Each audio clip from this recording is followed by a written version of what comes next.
আসসালামু আলাইকুম। আশা করি সকলে ভালো আছেন। আলহামদুলিল্লাহ, আমিও ভালো আছি। অষ্টম শ্রেণীর গণিত অনুশ্রেণী 2.1 7 নং অঙ্ক।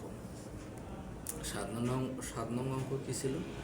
বার্ষিক শতকরা কত মুনাফায় কোনো আসল 8 বছরে মুনাফা আসলে দ্বিগুণ হবে। আমাদের এখান থেকে কী বলছে? বার্ষিক শতকরা মুনাফার হার বের করতে বলছে। আমাদের কি নেই? কিছুই নেই। শুধুমাত্র কি বলেছে? আসল 8 বছর পর একটা সময় দেওয়া আছে, ওই সময় পর কোনো একটা আসল মুনাফা আসলে দেবে না। আমরা মনে করলাম আসলে 100 টাকা। আসল কি? 100 টাকা। মুনাফা আসল সমান কত? এখানে কি ছিল? 8 বছর পর মুনাফা আসল কি হবে? দ্বিগুণ হবে। 100 গুণন 2 মানে আসলের দ্বিগুণ। তাহলে 2 দ্বারা আমরা 100 গুণন করলে কত পাবো? 200। অতএব মুনাফা সমান কি জানি আমরা? মুনাফা আসলের থেকে যদি মুনাফা বাদ দিই তাহলে কি পাবো? মুনাফা পাবো।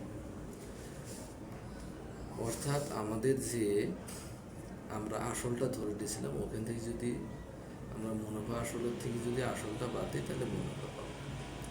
তাহলে আমরা কি পেলাম? 100 টাকায় 8 বছরের মুনাফা 100 টাকা।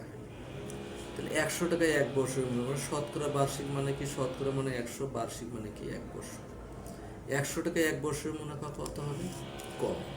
যদি কম হয় তাহলে ভাগ হবে। আমরা দুজন যেহেতু আমরা সেম করে রাখছি, তো আমরা দুজনের মানে পর্ব বার, তাহলে আমরা এখানে কি করব? 100 ডিভাইডেড বাই কত? 8 গুণ ছিল, ভাগ হয়ে যাবে। তো 4 দুগুণ 8, 4 পঁচিশে 100 সমান সমান 25 ভাগ কত? 2 সমান সমান কত? 12 দুগুণ 24 দশমিক একটা শূন্য, 5 দুগুণ কত? 10। 12 দুগুণ 24, হাতে কত থাকে? 1 থাকে। আমরা দশমিক নিলে 10-এর বিপরীতে একটা 1-এর বিপরীতে শূন্য হলে 10 হয়। তাহলে 5 দুগুণ 10, 12.50 টাকা। অথবা আমরা এটা কি করতে পারি?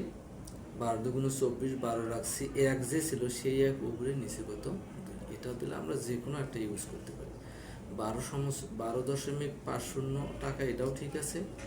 12/1/2 টাকা, এটাও কি ঠিক আছে? উত্তর 12/1/2% বা 12.50 টাকা। যেটাই লেখে আমাদের 12 এটাও 12.5 টাকা, এটাও কি 12.5 টাকা। উত্তর 12/1/2% বা 12.50 টাকা। সকলকে